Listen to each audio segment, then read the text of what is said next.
When the world profits off of your panic and you choose peace instead, you are literally resisting the devil.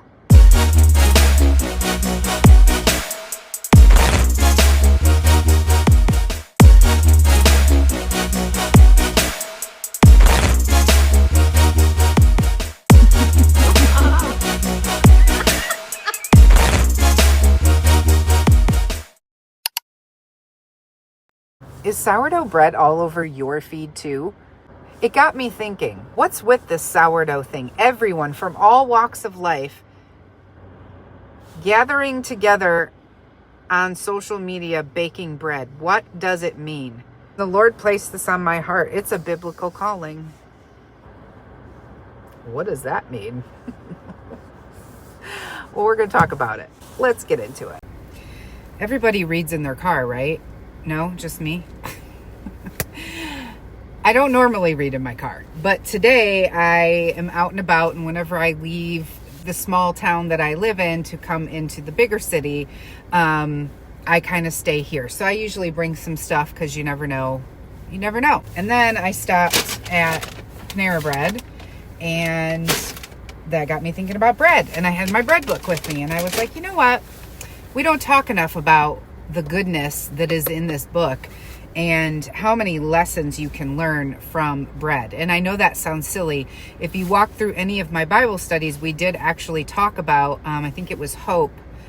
I believe it was the wilderness season and hope is rising.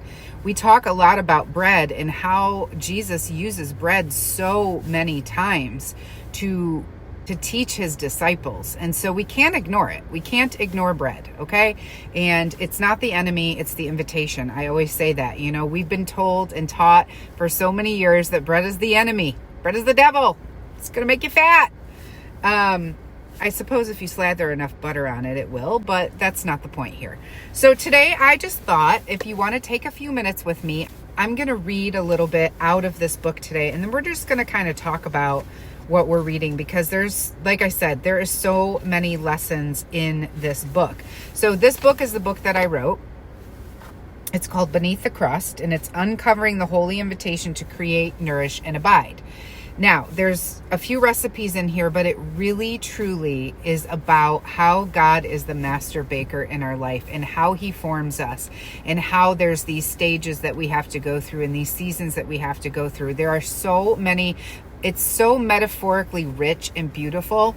And even if you've never baked a loaf, even if you know you're never going to bake bread because you're like, that's just not my thing, I'm not a baker, you still will get so much out of this book. So let's start. I'm going to start in chapter 1. In chapter 1, and also just so you guys know, there's beautiful photography all through this whole book. It's just so gorgeous. It's like a devotional. It's a bread devotional. Is that a thing? A bread devotion? When people ask me what it is, I never know what to say. I'm like, I just read it because it's so good. Okay. Chapter 1. The invitation to slow down. Every day it feels like the world is on fire. Another headline, another war, another crisis. And as I write this, tensions are rising again in the Middle East. Nothing new, of course. Conflict in that region has existed for centuries. But the temperature is rising, and many of us can feel it. It's loud, it's overwhelming, it's exhausting. And here's the thing. I have friends that I love dearly who are glued to the noise, constantly consuming the commentary, updates, and opinions, trying to stay informed, trying to stay ahead, trying to hold on to some sense of control. I get it. I've done it too. But there comes a point when the noise is no longer informative. It becomes suffocating. And if we're honest, a lot of it is driven by fear. But fear is not our business. Peace is. There's only so much you and I can control. And as we inch closer to the return of Christ, the Bible tells us plainly that things will get more intense, more chaotic, and more confusing. And that's not a theory, that is scripture. You will hear of wars and rumors of wars, but see to it that you are not alarmed. These things must happen, but the end is still to come. That's Matthew 24:6. So the question becomes, how do we live well while the world shakes? And here's where it might surprise you. I believe that God is calling many of us back to this simple, sacred act of baking. I know it sounds almost silly, as if kneading dough could somehow be a response to global tension. But stay with me. Several months ago, I began noticing a pattern I couldn't ignore. Every time I logged into my social media accounts, it didn't matter which one, I was flooded with videos of women baking bread. But not just any bread, sourdough. And it was everywhere. Women from all walks of life, from all parts of the world, coming together around this ancient, intentional practice. And I thought to myself, is this just a trend, or is it something deeper? Because let's be honest, baking bread might sound simple, but it isn't. It's slow. It requires time and effort and patience. You don't bake bread to save time. You do it to tend to your soul. So why were so many women suddenly drawn to this? I began to wonder if God was trying to show us something. And then quietly, in the middle of my ministry and creative work, I heard him say, "Go bake bread." That's a true story. Just as God never rushes our spiritual growth, we shouldn't rush the development of our starter. He is patient with us, allowing room for mistakes, for learning, and for slow, steady transformation. All he asks is that we pay attention, be willing to learn, and keep feeding our faith, just like we feed our starter. Now, it didn't make sense at first, but I obeyed. And as I did, he began revealing the bigger picture, one I had never considered before. Bread is everywhere in the Bible, not as background noise, but as a central character. Bread is sacred. Bread is symbolic. It's deeply prophetic. Let me show you what I mean. Bethlehem, the birthplace of Jesus, literally means the house of bread in Hebrew. The bread of life was born in the house of bread. This is not a coincidence. This is divine declaration. Jesus said, "I am the bread of life." John 6:35. And just as we need daily bread to survive, our spirits need him to truly live. At the Last Supper, Jesus broke bread and said, "This is my body broken for you." Matthew 26:26. This forever tied bread to his sacrifice and the heart of our faith. And in the wilderness, God sent manna from heaven to feed the Israelites. Exodus 16. It was about more than nutrition. It was about trust.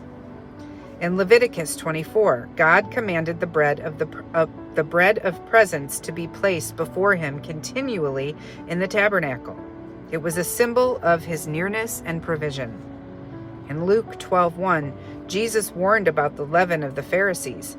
He used bread to teach about hypocrisy and how sin spread silently. In 1 Kings 17, a poor widow made bread for Elijah with her last bit of flour. Her obedience in the kitchen led to supernatural multiplication. In Acts 2:46, the early church broke bread in their homes daily. They shared meals, fellowship, and faith. So over and over and over again, bread appears not just as food, but as faith made tangible. A symbol of God's presence, his provision, his promise. So when I say I believe that sourdough is a calling, I am not talking about some quirky hobby. I'm talking about a prophetic pull, a holy invitation to slow down, to feed your people, and to remember who provides. And sometimes anchoring looks like slowing down, but sometimes it looks like putting your phone away and putting your hands in the dough.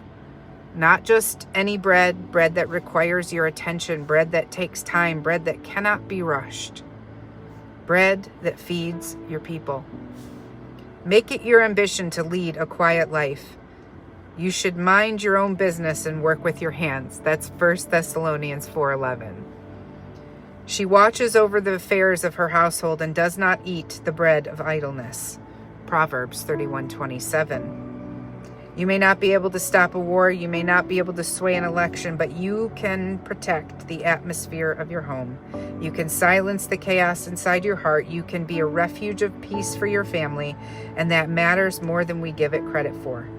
The enemy thrives in chaos. He is called the prince of the power of the air for a reason. He moves in media, noise, and distraction. But Jesus, well, he's the Prince of Peace. He calms the storms. He multiplies the bread. He feeds the hungry soul. So when you knead dough and you feed your household, when you choose peace over panic, when you honor the sacred in the simple, you are participating in the holy resistance. And it may not feel like much in the grand scheme of the world events, but I am telling you, when the world spins faster, slowing down becomes spiritual warfare. Let the world scream, let the headlines shout, let the platforms profit off of your panic. But as for me and my house, we will bake the bread. We will abide in peace, and we will trust the one who said, "Peace I leave with you, my peace I give to you. I do not give to you as the world gives. Do not let your hearts be troubled, and do not be afraid." John 14:27. So yes, I believe sourdough is a calling. Not because it's trendy, but because it trains us. It trains us to live the way that we were designed to. Rooted, present, peaceful, prepared. Let the chaos come. We'll be here, covered in flour, hearts full of peace, feeding the ones we love. Good stuff. So this really isn't about bread. It's about pace. See, we're living in a time where everything is so loud. Everything is urgent. Everything feels like it's a demand for your emotional reaction. And most of it is designed to keep you stirred up. But Scripture already told us that this would happen. We just read it. You will hear of wars and rumors of wars. See to it that you are not alarmed. Key word here, not alarmed. That is an instruction that came directly from Jesus. And I think that we skip that part a lot. What if obedience right now looks less like arguing online and more like guarding the atmosphere of your home? What if faithfulness looks like tending to your starter instead of tending to your outrage? You can't just microwave maturity into it. You feed it, you wait, you pay attention, you adjust, you try again. That's discipleship. God does not rush transformation, He grows it. And I think a lot of us are spiritually overstimulated but severely undernourished. We're consuming headlines all day long, but we're not feeding our souls. So when I say slowing down is a form of spiritual warfare, I mean that. When the world profits off of your panic and you choose peace instead, you are literally resisting the devil. And when you put your phone down and you knead the dough with your hands, you are retraining your nervous system and your spirit. You're saying chaos doesn't get to disciple me today. Jesus is the Prince of Peace. He is the multiplier of bread.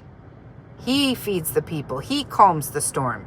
And you may not be able to stop global events, but you can decide what fills your home. You can decide what fills your mind, and you can decide what fills your table and who sits at your table. And there's something deeply holy about feeding the people that you love while trusting God with the rest.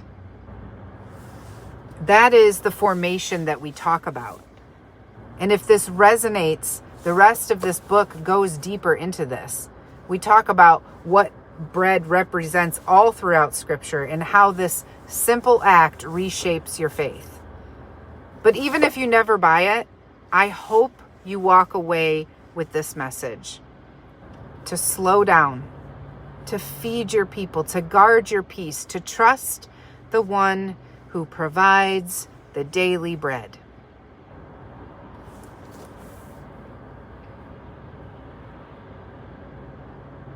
The world isn't going to get easier. I want you to hear me when I say that.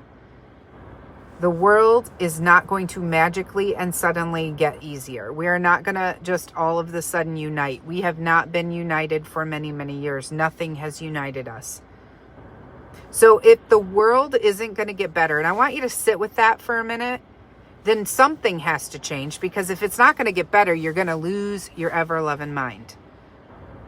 And that is why Jesus told us over and over and over again to not be of the world. There is a calling on my life, and the calling that the Lord has given me is to help people to grab their faces and to rip them out of the doom scrolling and to put them back at the feet of Jesus. And so a lot of my messages always come back to that, but it's because we have to be reminded of that literally every single day. We are up against a huge amount of spiritual warfare, a huge amount of distraction, and we've been trained to doom scroll. So untraining your brain to do that and to do something else and to sit in a different space, it's going to take repetition, and you're going to get sick of seeing my face and saying the same thing over and over again. But I promise you, from the comments and the messages that I get, it is needed. So, anywho, that's all. I just wanted to have that talk today. I will put the link here. I'll put the link to this in the description if you want to check it out. So tell me what stuck out to you. Anything you learned today in this little mini teaching? Put it in the comments. I would love to hear it. I think that's all for now. God bless you guys. Take care.